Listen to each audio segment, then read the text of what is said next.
ઇન્કવાયરીની પાછળની સાઈડની ઓફિસમાં અતિથિ ઉચ્ચ કક્ષાથી બતાવી ભાઈઓ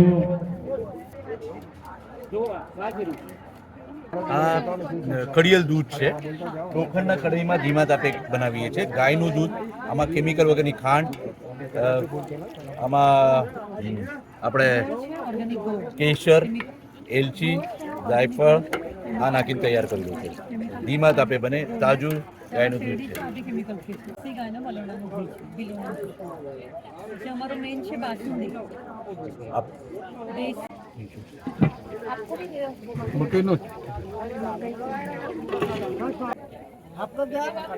कठोर रोल और पाइनएप्पल जलेबी और आखी थाली ए हम लोग बनाए ना दो नीलो को ना તમારો हेलो हेलो हां મલધારી મહિલા સંગઠનનો સ્ટોલ છે અને અમારા સ્ટોલમાં અમે લોકો ઉંબળીનું દૂધ આમ પણ 2024 એ કેમલિયન યર તરીકે યુએન દ્વારા જાહેર કરવામાં આવ્યું છે. સો એક એના અવેરનેસ માટે ગોટ મિલ્ક છે અમારી પાસે અને મલધારીઓ દ્વારા જે પૌષ્ટિક આહાર માખણ, ગોળ, આથેલા મરચાં અને બાજરીનો રોટલો અને લીલી હળદરનું શાક આ અમારા સ્ટોલમાં અમે લોકો આ વર્ષે રાખ્યું છે. જો કે દર વર્ષે આ જ રાખ્યું છે ને આ વર્ષે પણ અમે આ રાખ્યું છે. વલોણાની છાશ છે, લેમન મિલ્ક, ગોટ મિલ્ક, મસાલા રોટલો જેમાં મેથી મરચાં અને એની અંદર જ રોટલાની અંદર જ કરીને મસાલો તૈયાર કરીને બનાવીએ છીએ અમે લોકો. વઘારેલો રોટલો છે. આ કયું છે? ઠોઠા છે? આ ડુંગળી ઠોઠા આવી રહ્યા. તીખું આવવાનું એકદમ તીખું ના તમારે ટેસ્ટ કરવું હોય ને તો એ મૂક્યું છે. પેલું છે ને હા આ ટેસ્ટ કરી સ્ટીક રહી એનાથી ટેસ્ટ કરી નોર્મલ ટેસ્ટ આવશે તીખું કઈ બાજુ ને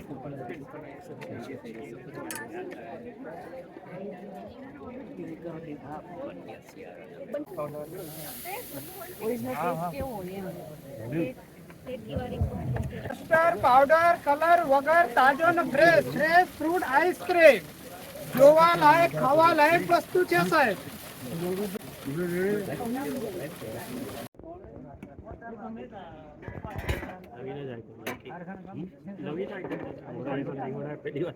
રાગી સૂપ છે, મિક્સ મિલેટ મઠરી છે, આ રોટલો છે વઘારેલો, કઢી છે, કોડો ખીચડી.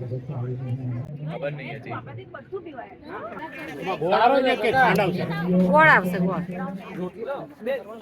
અમે ચા કેવો સારો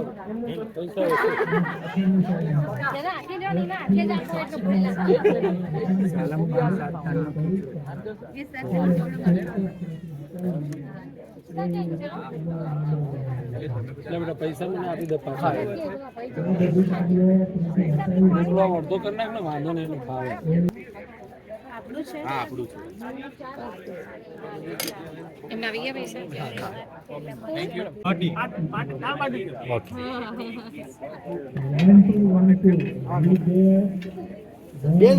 બેગ લેવા છે હા બહુ થઈ ગયા. કેસર મેવા બાટી આખી ડુંગળીનું શાક. આ વળો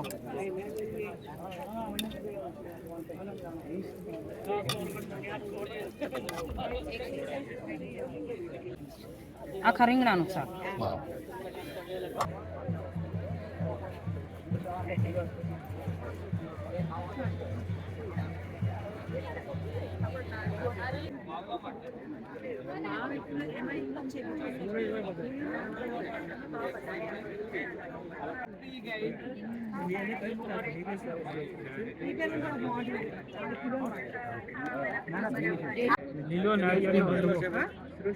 આ છે મગની મીઠાઈ બનાવેલી છે આપણે, અને આમાં આપણે મગને શેકી વાળ્યા છે. શેકા પછી એને લોટ તૈયાર કરેલો છે. લોટ તૈયાર કરેલો છે એને આપણે દેશી ગાયના ઘીની અંદર શેકેલો છે. ત્યારબાદ આની અંદર ગોળ છે અને ડ્રાયફ્રૂટ છે, ઇલાયચી પાવડર છે, આ બધી વસ્તુ આની અંદર એડ કરેલી છે.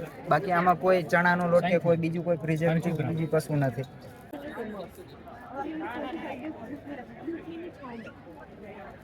घर में ट्राई टेस्ट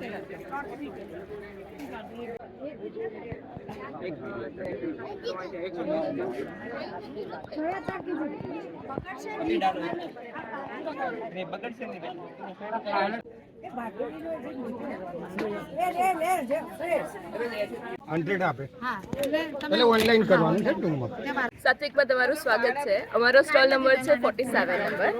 એમાં અમારી જે ફેમસ આઇટમ્સ છે એમાંનો એક આ છે ગાજર દૂધીનો હલવો, જેની અંદર ડ્રાય ફ્રૂટ્સ બધાથી અમે લોકો એકદમ ભરપૂર ગાજર દૂધીનો હલવો છે.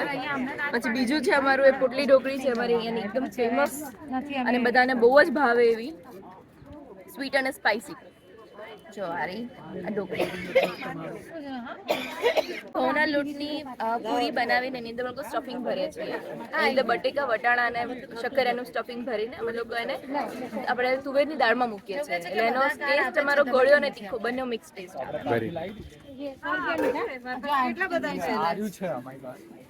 આ અમારું ઊંધિયું છે, એની સાથે અમે લોકો બાજરીનો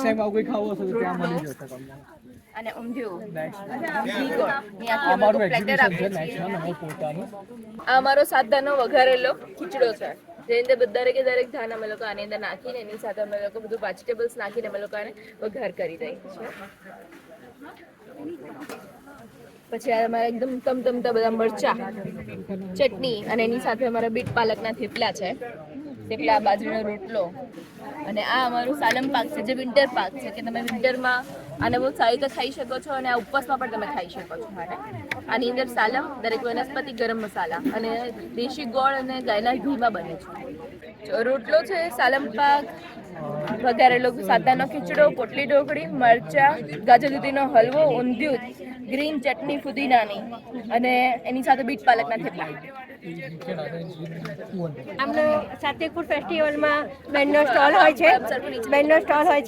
બહુ દર વર્ષે હું આવું છું અને ખૂબ જ સરસ એમની ટેસ્ટ અને ક્વોલિટી છે અને દર વખતે લેવા જેવું છે. ઊંધિયું તો સૌથી બેસ્ટ છે. એમની ક્વોલિટીમાં કોઈ વસ્તુમાં ક્યાંય ખામી નથી હોતી. શું છે?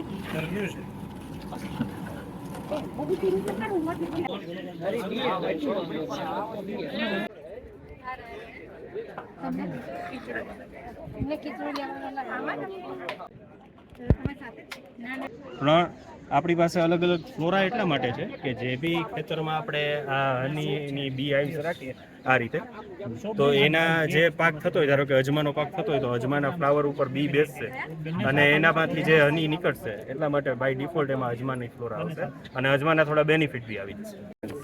એ રાજકોટના છે. હા,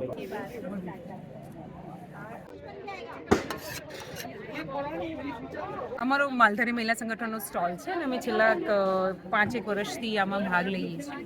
આ વખતે અમારા અલગ અલગ જિલ્લાના બહેનોએ ભાગ લીધો છે અને એમાં અમે ખાસ ઊંટડીનું દૂધ, બકરીનું દૂધ અને હળદરનું શાક, જે અમે લોકો ઘીમાં બનાવીએ છીએ. નોર્મલી બધા લોકો એમાં વટાણા અને બીજા શાકભાજી ઉમેરતા હોય છે, પણ અમે કશું જ નથી નાખતા.